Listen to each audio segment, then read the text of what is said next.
This is the inside of the auto sleeper symbol.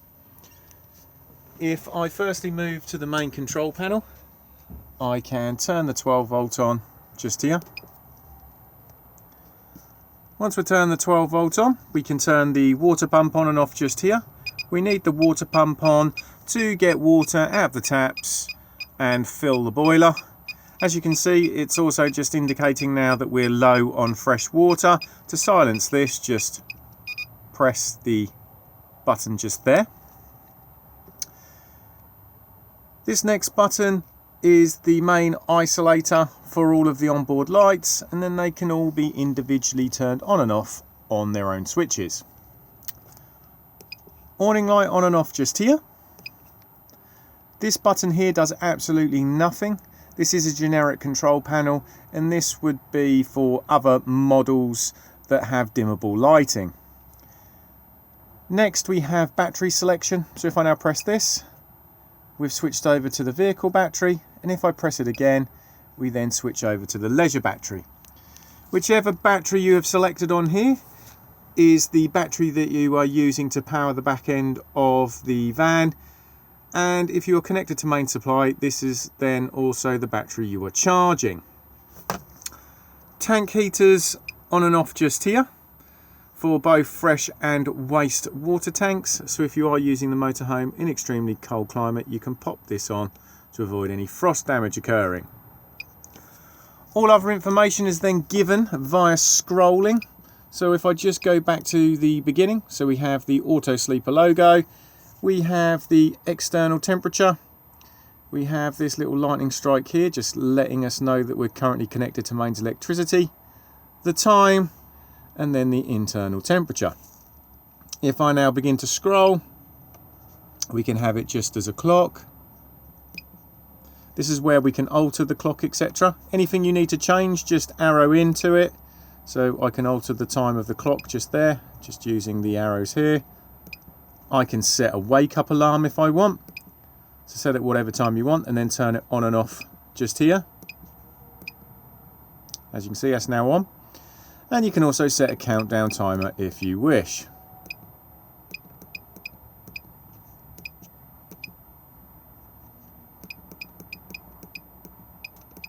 Let me just turn this one off and just press the correct way. There we go. After that, we then have condition of leisure battery, the amp hours within the battery itself. We then have a reading on what the solar panel is doing, and then the battery amps just here. We then have condition of vehicle battery, condition of leisure battery, how much water is in the fresh tank and how much water is in the waste tank, and then back to the beginning again. Beside this, we then have the Truma controls for the heating and hot water system. This first dial here just picks the power source that you want to be using to run both heating and hot water.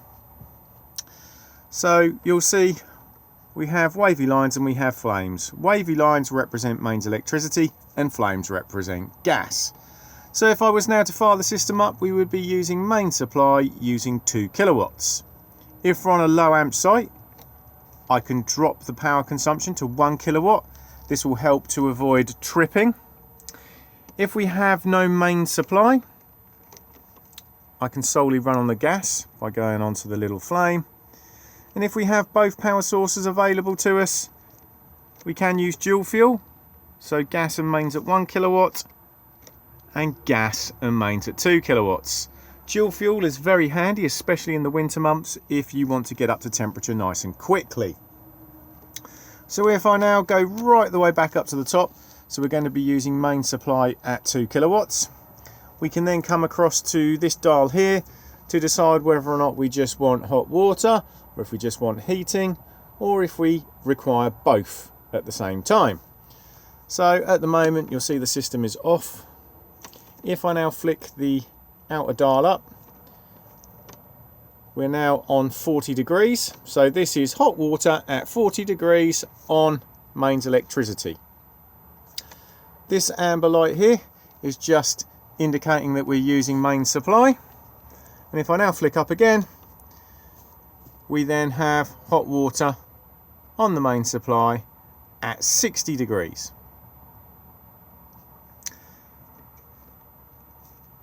This amber light that's just appeared here will automatically go out once the water is at temperature.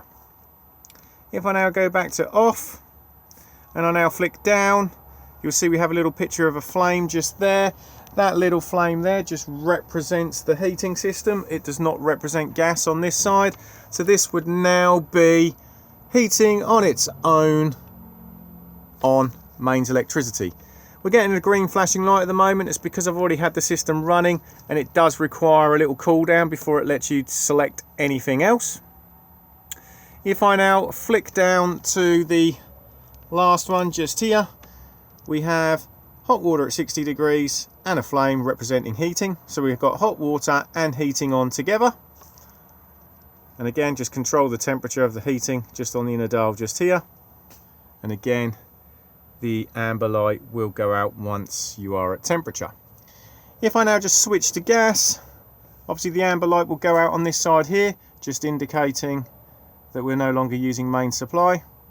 And if it fails to light on gas, a red light will appear in this window.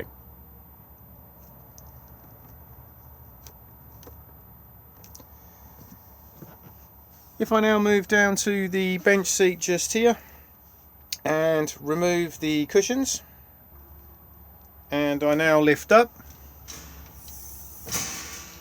you can see we have a small amount of storage underneath here, and this is where you will find the Truma boiler. To drain the boiler down for winterization, it's all just done on the drain valve just here. These particular drain valves are automatic, so if the boiler drain valve is in the closed position and the internal temperature drops below about 3 or 4 degrees, it will automatically open and drop all the water out of the boiler to frost protect itself. If you're going to manually drain the boiler, first of all just make sure that the water pump is turned off, and then just come to this blue diamond and twist it. Once you've twisted it, it will start draining all the water out of the boiler underneath the van. I always suggest that if you are fully winterizing it, to also go around and open up all the taps, because this will help release any airlocks in the system. When it comes to refilling, twist and push the blue button in to reset, fill up the fresh water tank, turn on the water pump, and then it will begin to refill the boiler. Begin opening the taps. They'll cough and splutter as they force the air out of the system. Once the water is running freely on both hot and cold, reclose, and then the system will fully reprime itself. If the boiler auto drains, all that will happen is the blue button will just pop out at the bottom, and all you need to do to reset it is just push it back in again. If it will not stay in, it's just too cold in the van, and you will need to turn the heating on to generate some heat to allow it to reset. The only time you're touching the blue diamond is when you are manually draining the boiler down. Also underneath here, we have the location of the leisure battery. Tucked down here, there are some 12-volt fuses. They are labelled up, and they are for mainly items on the outside of the van. So if any of these are not working, just check to see if you've blown a fuse. We have the solenoid just here that controls the flow rate of water from the Whale smart filler point on the outside of the van. We then have the pressure switch there for the water pump. So if you are finding that the water pump is massively overrunning or shuddering badly, you can just slightly adjust this just by turning. Only do very tiny movements though, otherwise you will throw it completely out of sync. Battery charger just here, and then just here you'll find the gas isolation taps for the cooker at the top, then the fridge, and then the heating and the hot water, all in the on position. And really, quite frankly, they can stay like that. I always say if you do smell gas in the van, go underneath and isolate the gas tank.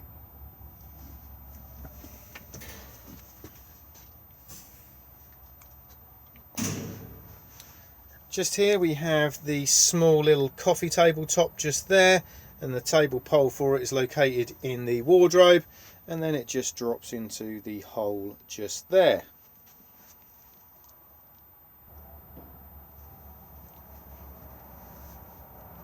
TV bracket just here, and it's just a matter of just sliding this section off, securing this to the back of the television, and then obviously it can then slide on and off.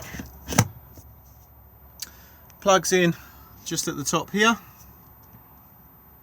and then if I go to the wardrobe, not only is the table pole located in here, but we then also have the digital amplifier for the television aerial on the roof. On and off just here. Do make sure it's on before trying to tune a television in, and then control the boost just on the inner dial just there. It mainly needs to be set to as good as maximum to tune anything in. Microwave just here. The isolator for it is just here. This will only work when the motorhome is connected to mains electricity.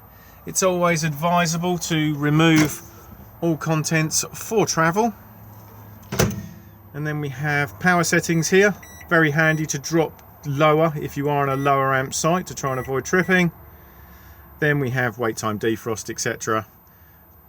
Stop and clear, quick start, etc. all just here. And then we can also set the time, etc. just at the bottom here.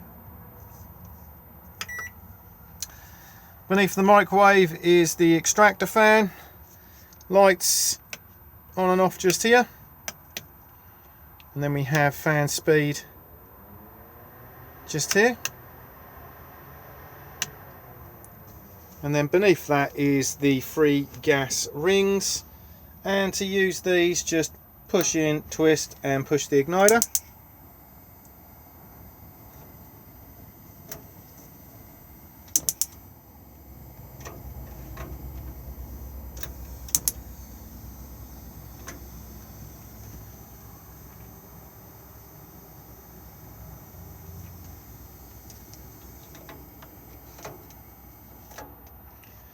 Beneath that is the oven and grill. For the oven, just push in to the left and hit the igniter.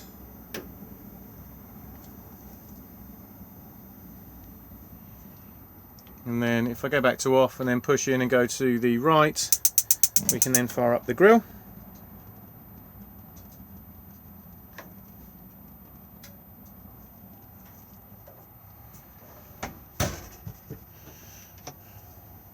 Directly beneath the oven is the consumer unit. So it's just tucked at this point here.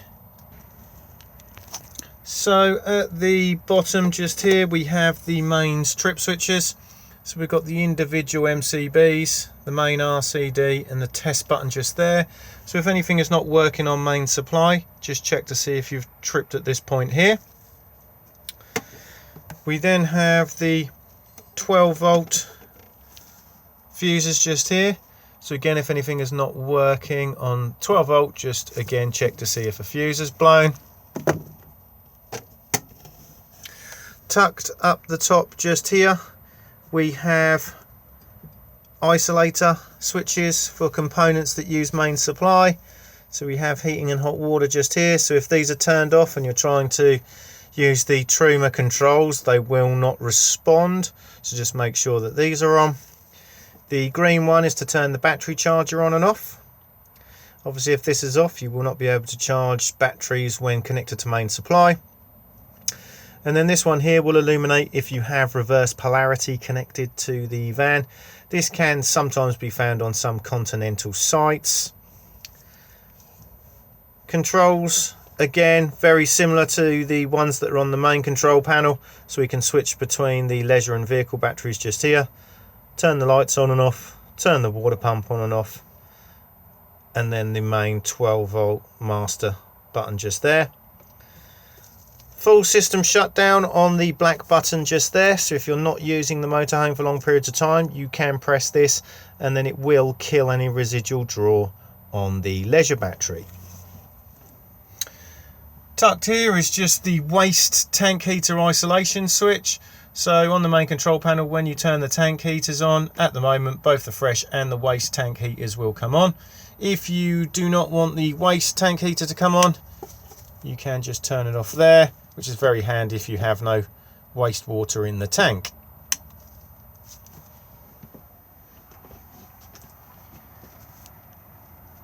Thetford fridge just here, and to turn the fridge on we just need to come to the grey square just here and just hold it down, and then you'll see it fires up into life. So at the moment, if I just press this again, it will just re-illuminate. We're running on mains electricity at level 3. As you can see, it will all go off after a few seconds, so it's not annoying you at night time.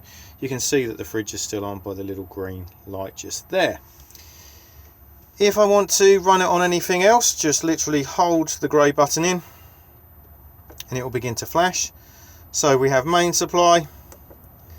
We have a little picture of a battery, which is 12 volt maintain. This is the setting we have it on to keep the fridge cold whilst on the move. It will only work whilst the engine is running. And then after that we have gas. With gas, all you need to do is just literally select it. So if I now just hit the grey button, we'll then move across to the temperature control. Again, just use your arrows to pick whatever temperature you want, and then hit this again. These fridges auto ignite themselves, so you don't need to do anything else. Again, if it fails to light, it will just all flash at you and the green light here will go to red to indicate that it's failed. To make it attempt to light again, just turn the fridge off and turn it back on again. I can demonstrate what an error looks like just by selecting 12 volt at the moment, because we haven't got the engine running. So you'll see it's flashing all here, and there we have the red light. If I now just hold it back down again and then just move back to main supply and then just press again, we're now running on mains at level 3.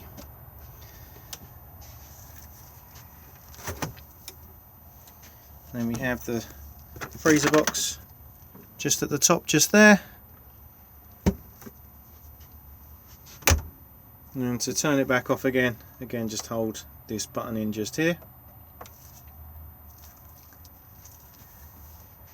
Washroom just here.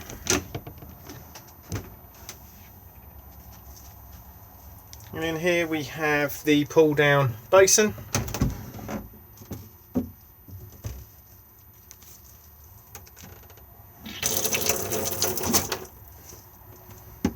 And then just push slowly to drain the basin away.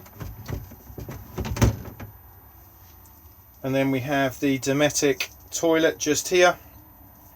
So to use this, firstly pull this section to open to the cassette itself, and then we have push to flush just here. We then have level indicator for the cassette, so it will let you know when it's half full and then when it's completely full. It will then also let you know if it is not inserted correctly. And you can ignore this one here, because this one would just let you know if the header tank needed filling up. And on this particular model it does not have a header tank, as it flushes directly from the main fresh water tank. Shower just here.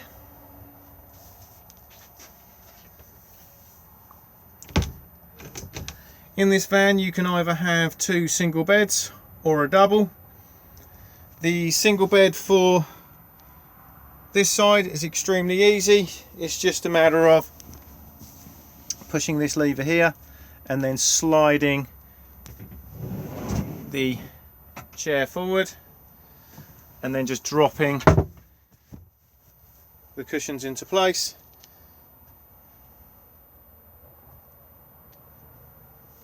With the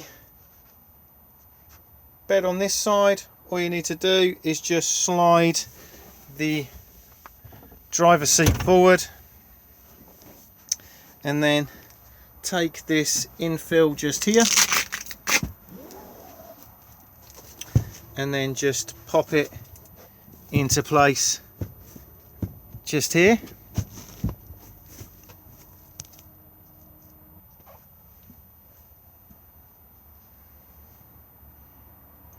For the double bed, this section here literally just pulls out, and then it's just a matter of arranging the cushions like this, and you can see that this cushion here just stays in place, and then the one that would usually sit here has just been put here, and then we've just got this gap, and then that's what these two infills are for. They just literally drop into place.